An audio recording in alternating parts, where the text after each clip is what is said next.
Yeah, the July bosome no akogu enene da etwa July bosome no etokra. Premoto adihye ba munyina ha ema akwa baba Afia Brempomaa Kasiepo ewo Ctv so ensama hodo a yaboa no fidue mu no ne bre na asoen. Ensam no yenhwe a edimu akotene no ebi. Domdodo ba no dani de monyonsam anase wa kire gia nani age ese court agyan ora atoforsen e won nsem wa na edi court atrantwie no ho edom kuma wo mra hwebedwafie de aban ye teso ekohra age se aban na fa kuntura se efa nipa adwumam e wo ahobambo adwuma ekwa wodo no mu wa bra emra ema ho kwan saa Yewia na yeko amanone ensemo yeko Sudan mino emo etifido fam baby a ensuyire agikro ne fa aboso amomanfo akọ ahoyehiem pa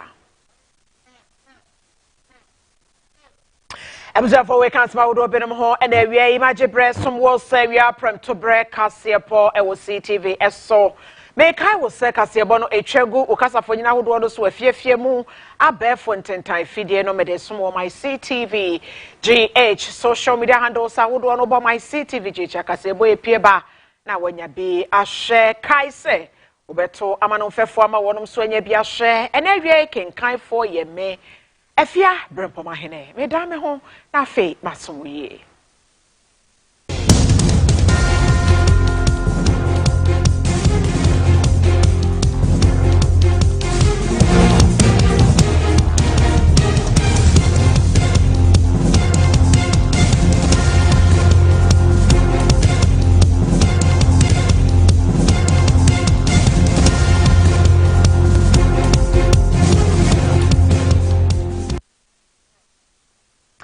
Abusema kwa bafe ensem no ankasa eni ye hyase efri owura atoforsen also ye sanse yenim se nrada na appeals court ede ne ho che no so nasemo a ede atrantwie ambulance ya na mpanyifo anaso omanyimu mpanyifo bi kire se washeda abo omanyi ka twitwiridie no court se owura ni nifo wa asam no ho nti wonfa ne ho ni yasemi aye mpanyifo dodo no adede odena no atum bi sesei eye domdodo ba no deni owura Alexander Fenyomaken ode tiri kwansem ama owura afenyo atoforsen ya wo kire se nani age pa ewo nkunimdi a wadie no ho. We have to be very consistent as a political class in our celebration of the judiciary. Mr. Speaker, I agree with the position taken by the Honorable Harry Nejusu. No executive of government can manipulate the judiciary arm of the realm.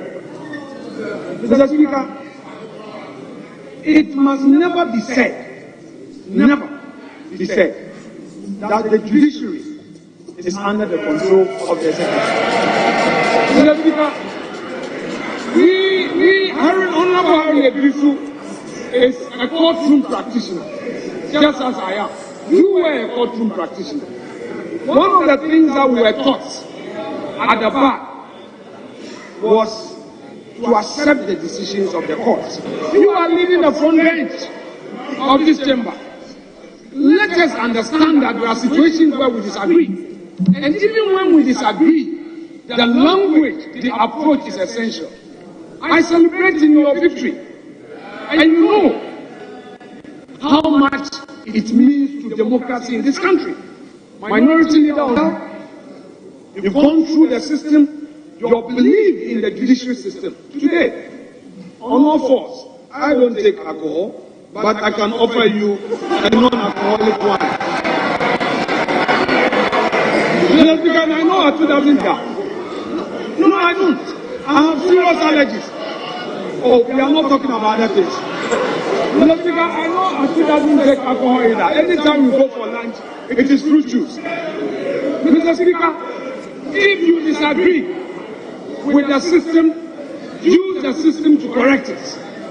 So, Dr. Forsen, congratulations. Congratulations. It's a hard-won victory. It is good for democracy. But I want to encourage you and your colleagues that it shouldn't be that today you won, so the judiciary is independent. Comrade Subedwefie ensem ahodo no aka no emona energy sector na sen na honene aso ye wo my Ghana mu de kodan Subedwafo sen ka wonye $250 million bosie bintum na wontumi fanya nyina hodene ho nsem yie e wo my Ghana mu na so wi akire no Subedwafo anya ntum wabo ato agu na wo kire se hisem kura wonsem ho ene se sa $250 million ya energy sector no kire se wode kwakwaje anase wo pe ne ho bosia na wode abeye enyima hodene ho nsem yie wo my Ghana mu no emu $90 million say consultation fee no am se hwia kai wo mai mu enya de ye begya tum ne ochran so eka ho bia wabo sa besia no atoago. The key concern we find is in the project appraisal document which we requested for at the meeting. We noticed that $6 million of that money has already been spent, and it was spent to prepare this particular project. So the cost of putting this project initially is about $6 million, which they intend to recoup from the $250 million. So what is available at this time is $244 million. But a lot of the monies are going into consultants from the tax table that will tell you whose non-consulting services, consultant services for part 1, 2, and 3 amount to a total of Yenso so na yenko NDC amanyoko no emu Franke Krofoma NDC amanyoko no mampanyida da John Dramani Mahama wabo eye mami jena do poku ajiman ne obo na me tu Franka ama NPP amanyoko na NDC amanyoko no na wa premfempe no ene aduonu nan abato no hunkunimdie no waba na baso wo kire se maame no jo wo bia wo bre ho sepa ne ba adesua ne nimdie a wo bia nkasa enti wagidi pa se maame betimi aboa mo men yempuntro ya ye kondo ya ye pra hwehwe no yensa etumi aka se mfempe no ene aduonu nan abato no nsunsuanso no ekoma wonom nko ade a Frankatuni de ma NDC amonyoko wamampen Dramani Mahama edi atudwa chese na bedi echire ya wayi no eserani Professor Jane Nana Opoku Ajiman ayi obi a oye nipa soronko ya ogidi ye pa se ne suahunu ya wo Ghana monyosemu ene bredi a oye oswafo esom oman no ene ne nimdie eya de se ebetumi aboa ama ono ba be ye omampanyini a obeboa pa ama na mamu atumi akonkan wose Professor Opoku Ajiman ayi obi a wontete ewo nimdie wobu ade wodwo ewo nidie edema nipa ensema wodo yi a de na so ese wo pese wo de boa no enye bidie wampanyini dada ede nsem wonyina tudwa wobere ya enede okopie mu mfifi mantemu na nanom atwankonya ewo gua ede Professor Jane na no Opoku Ajiman ekokire wono ese wonde hie no ena wayi no ese womra na wome na bedi achiri. I'm therefore deeply honored to come before you today to introduce a very remarkable individual who has not only made significant contributions to our beloved country Ghana, but who will also, God willing, play a leading role in putting this country back on the track of progress and prosperity. We all know the misfortune of poor governance that has happened to our dear country over the last almost 8 years. Ghana is at a crossroads. Our nation has been driven to the edge of a precipice. Being accepted as a member of the Royal House of Ogua of this historic city, I feel very much at home coming to Cape Coast this morning. It is with great pride that I present to you Professor Jane Nana Opoku Ajiman.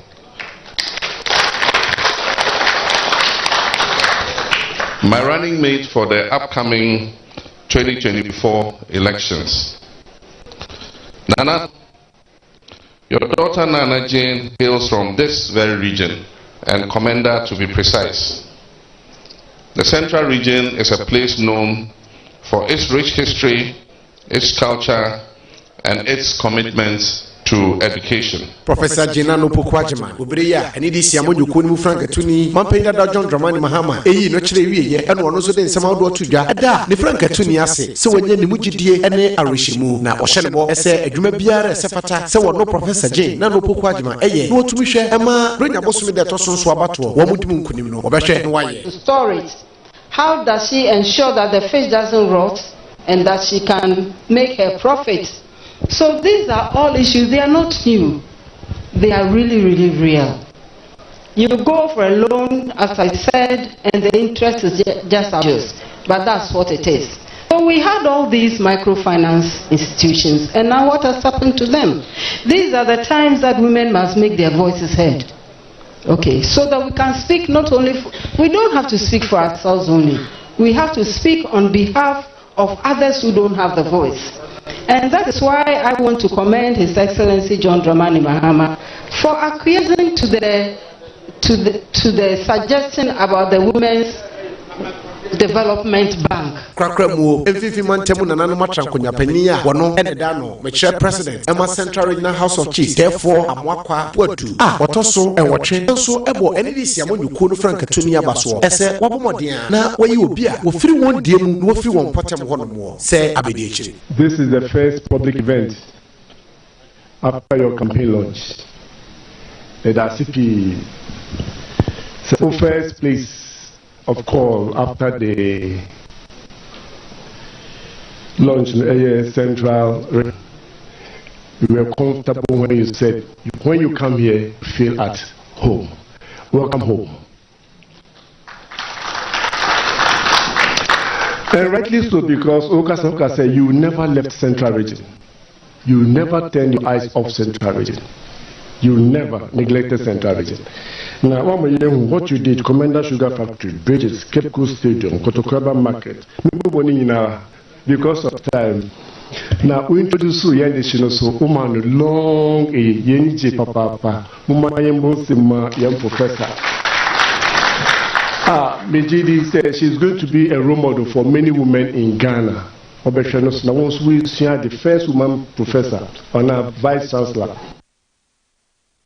Edom kuma ewo NDC amanyoko no manase wonom ewo mraso bedwafie wonum atwa ban ye tiso edi akwa akogina shraje se shraje nka bi ema Ghana fo sanse aban no ya de bi a wonte ase ene se aban na fa kuntuna se ya kire se esuma se wo fa nipa ewo hobambo adwuma eku awodo ye wo my Ghana mu mo wabra ebrempo nso ye ne mra nso enhyeda ema ho kwan sa edom kuma ne se ade aban no ye no wagiri pa se ye kwambone a wo fa so na wape nipa ama won mato aba e de ama no entiente shraje nka won masembi ema won.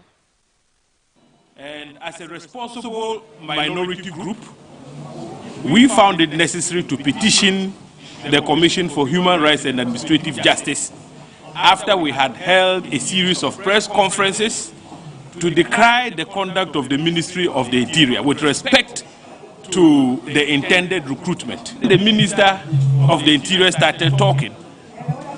He did not deny that they were about to recruit into the services.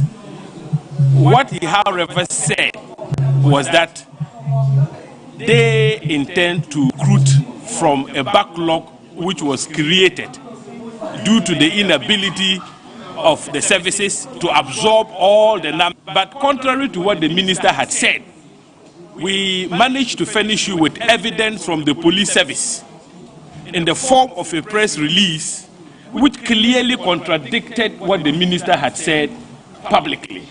And the press release of the police service was to the effect that, so far as the police service is concerned, they had concluded with recruitment into that service for the 2021-2022, recruitment period. That is why we have decided to invoke the jurisdiction of Shraj. So the petition you see making the rounds on social media is real. We signed it. My colleague, Honorable Peter, also signed it. The majority, deputy minority leader, Amabwa, also signed it. So it is our deed and we stand by it. We pray and hope that whilst the petition is pending before Shraj, the government will not resort to conduct which can overreach the petition. If they do that, you can understand that there will be dire consequences.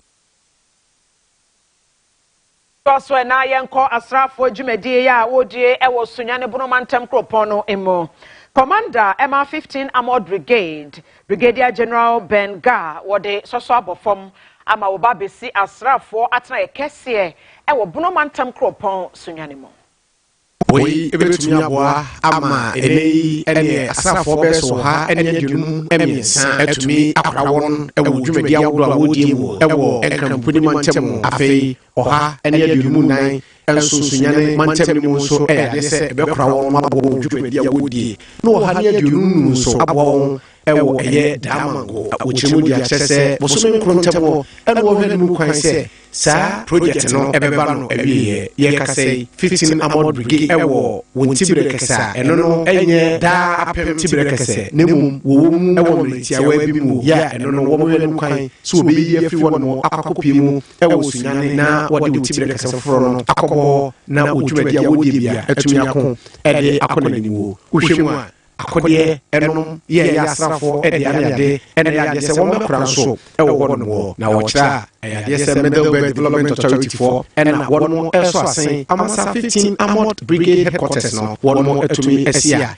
nina kan aban no 1 million per constituency wode ebaye eho Commander MR15 Armored Brigade Brigadier General Ben Gar ene CTV amoni boni ode no kwasiapia edin komono intwem sei ene ode. There are other projects alongside, like accommodation for the soldiers who will be at the brigades, the brigade headquarters offices accommodation, a multi-purpose sports facility, a quartermaster yard, a mechanical transport yard, and then the brigade headquarters, brigade commanders accommodation.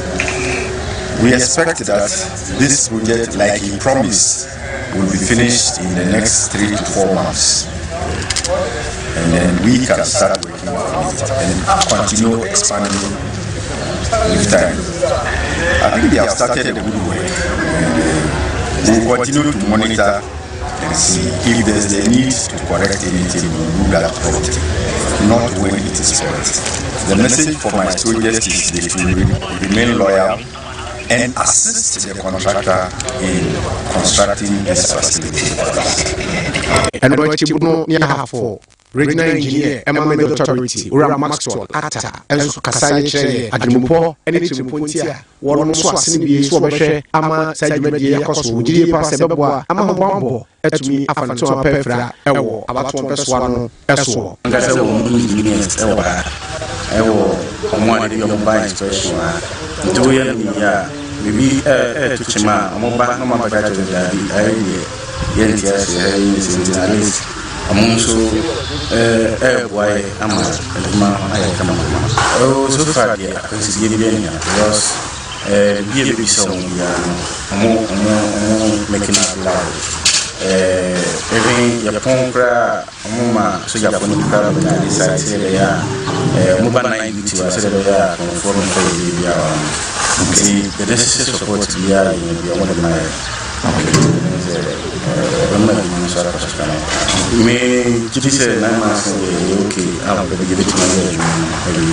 contractor Edema project no ifon kujo enso ehebo ehese womehwe niyama ene akadia papa esia tan no netumi aboa ama akoyi project duration 9 months contract ne our demand was project na ekoso ya wording previously contractor na buy na mi say utimiya kwichibiasa nti asanre awode ama contractor foforo na obabetu eduma wiso ye ashoyi ebara sponsor be ma contractor na yi ma papa emiti standards no SSO ye na project ni utimiya koso kama efutu eduma contractor na so say omomodiano nye eduma papa na echina binu Middle Belt eduma foforo biso ba na se obedefo yetumi ede amano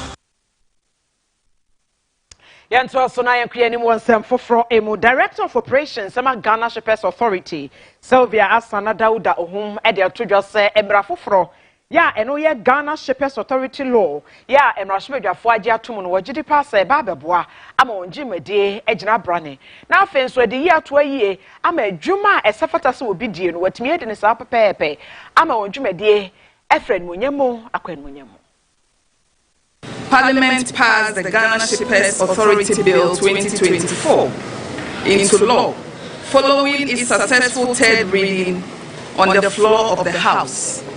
Among others, the law which amends the 50-year-old establishment law of the Ghana Shippers Authority, NRCD 254/1974, will regulate commercial activities of shippers and will primarily address the issue of unfair and excessive charges that burden traders who use Ghana's sea and air ports, as well as land borders to ply their internal trade.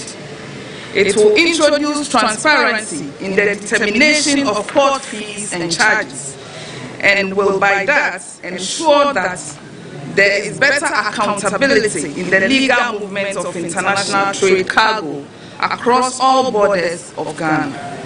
The law further aims to make Ghana a preferred transit trade route for her landlocked neighbors, Burkina Faso, Mali, and Niger, and overall enhance the sector's revenue contribution to the national purse.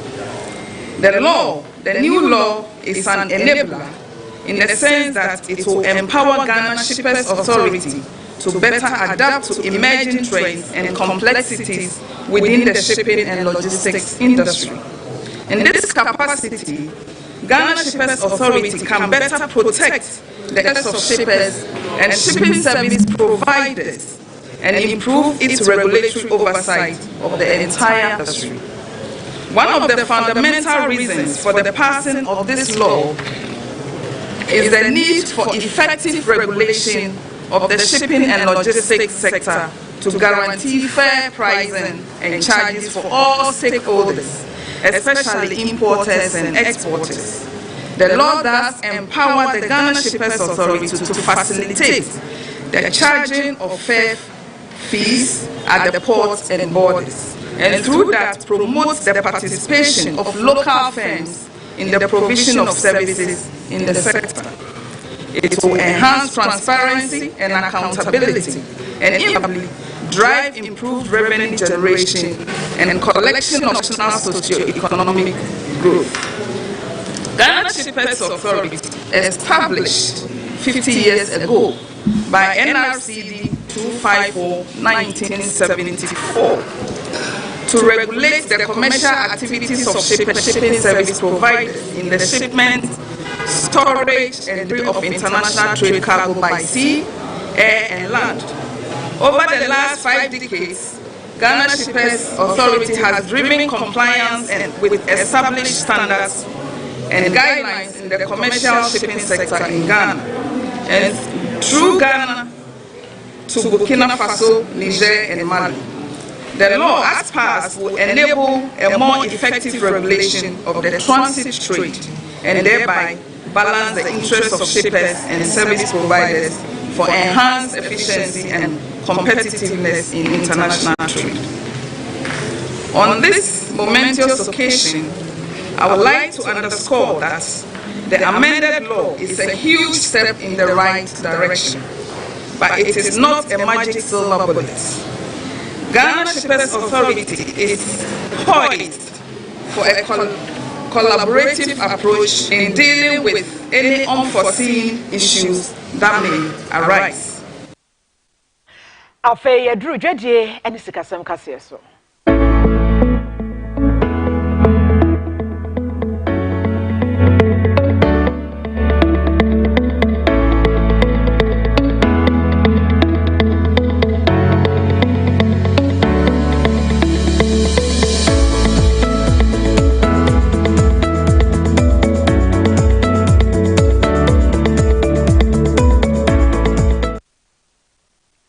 Yeko asantemantam kropon Kumasi emu na adwadefo ewa binchi dwa kese emu e de ato dwa se Kumasi Metropolitan Assembly kemi ene wonum edi agro bi a odwen ho a wonte ase ene se what wonum ba bi di wondwuma na moba yese wontu se wo befa hen so befa hen ya de ohun ya ne se mo bedwiri wonum ni o manyina to aguama sebe sika wakobro mosia e de ahye wondwan mu no wa hwere bebre kwa ama wonum enioma a woton bebre so asai chire yi na mbeka chire wonum se private developer bi no maton sa asase ne de ama wonum enti wo chire se enyoma na aka emefo be se no no ontua won kanye sa wonum be chia yam papa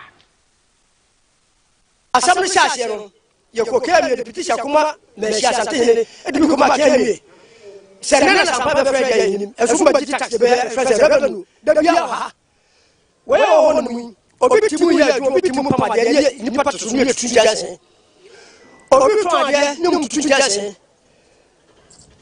ese tu to ne ne frɛ se ne me ko so ni na ji ya ni se akamo di mai won kwa ka che se na ko so di mu twan Nianusia, but to Sabio, we are so for Jai. Stop your contract, allocation, okay. Many party to be a Juma. Not if you see me, I have myself on Tesla. Rita, Kerry Boswa, Obiasia, not more Obiasia. Tia was Papa Secretary. Obu the song every by 1 week time, I said over me, never say. Never Guasia or Sapano, over 61 million. And you have more because we never need to be. I don't know who said never Guasia as a guitar. Where were you comfortable Guasia and Makitua? You have 2 free rescues. You have Bressa, but Sabria, you have so fair. I go. I want to found a meeting from Santa Market.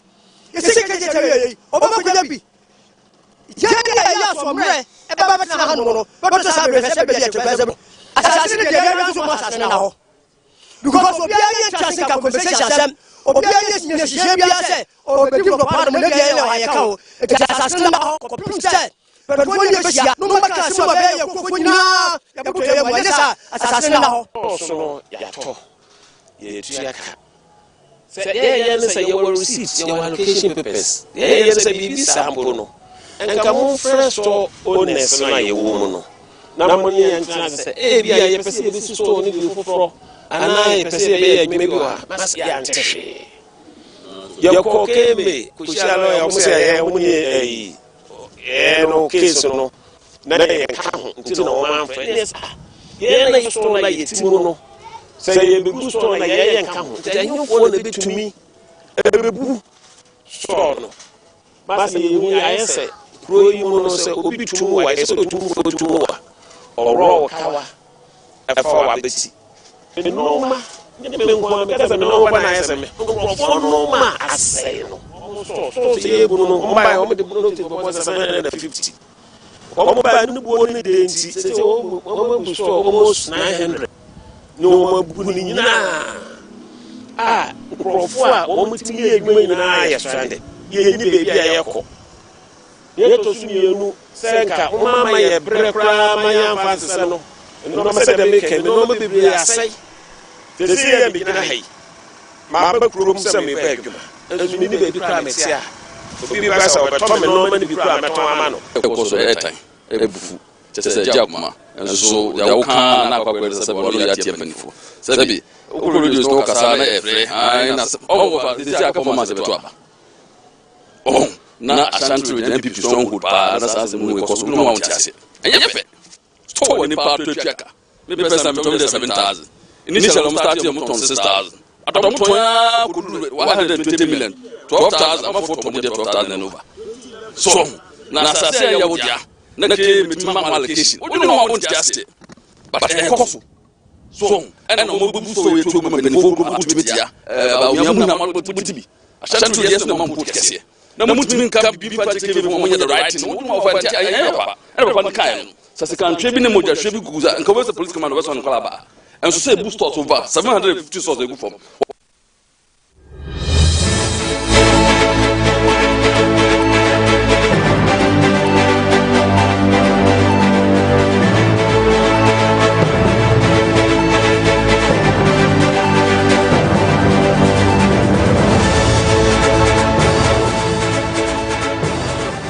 Afei amarone ensem ye kwa Sudan man no emomeme nda etwe mo no na ensuo yi ne ti Sudan man no mo na omanfo de enim se ensuo bi a ebete enani kine ya nanso egina mu a memenda kwasiada ne juada esi juada no na edin so yire ya no den pa abesudan man no emo enkankan ene etifido fm obaby ama omanfo akwa hohiahia omanfo ho akere won pa ya ebe bebre kura dan de abubuo ene ade ama enam so ama aban ahyase ya wo bo dawura kire omanfo se wa wuti nsuo no ho bia bomodi anabra kokko so baby esanse anhwe yi a de ensuo no ewu ebedie no ano ede pa empanyefo ehwa pomuden nsem wo so da man no mu de atodwa se efri bra ensuo no eyi ne timemenda no nipa dumienu na afam ahwere wonum nkwa enti enya agudie ano ede pa ehade a ehu nti ena nani abre ya wo boda wuro so manfo mfiri kokko so anaso mfiri nsuo no na wombra kokko so metena se eni wonum djuma wonum mu a ensuo no nam so ama won hododo wonum so de aban mo empanyefo ede wonum apɛ baabi ayasabea bi akwa akogu a wo hwɛ sɛ obegye wonum ayahye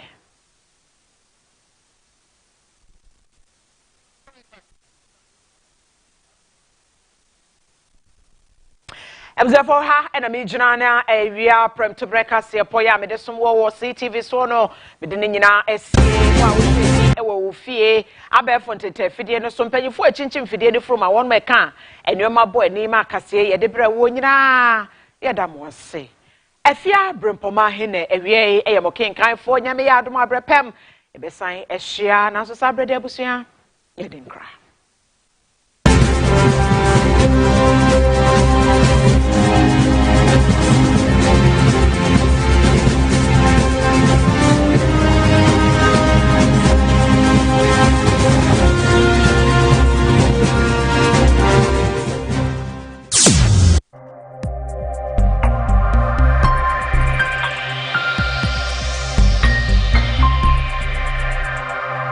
CTV, Ghana's #1.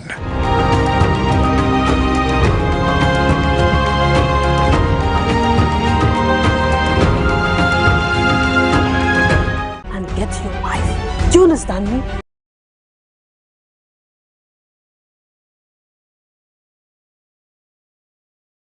I'm done. No!